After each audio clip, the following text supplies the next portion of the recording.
सोलापूर शहरामध्ये एका तरुणाने स्वतःच्या अंगावर पेट्रोल ओतून घेऊन स्वतःला पेटून घेतल्याची घटना घडली, ज्यामध्ये त्याचा दुर्दैवी मृत्यू झालाय।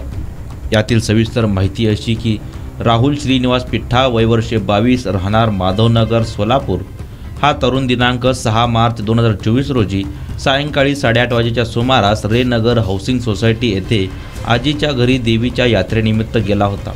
तेथे गेला असताना अज्ञात कारणावरून त्याने स्वतःच्या अंगावर पेट्रोल ओतून घेतले व स्वतःला पेटून घेतले, ज्यामध्ये त्याच्या छातीवर, पोटावर, पाठीवर तसेच दोन्ही हातास भाजले गेले। त्यामुळे त्याला उपचाराकरिता सोलापूर सिव्हिल हॉस्पिटल येथे दाखल करण्यात आले, परंतु दिनांक 10 मार्च 2024 रोजी त्याचा उपचारादरम्यान मृत्यू झाला। सदर घटनेची नोंद सोलापूर सिव्हिल हॉस्पिटल पोलीस चौकी या ठिकाणी झाली आहे। अशफाक नदाफ, लोकप्रधान न्यूज, सोलापूर।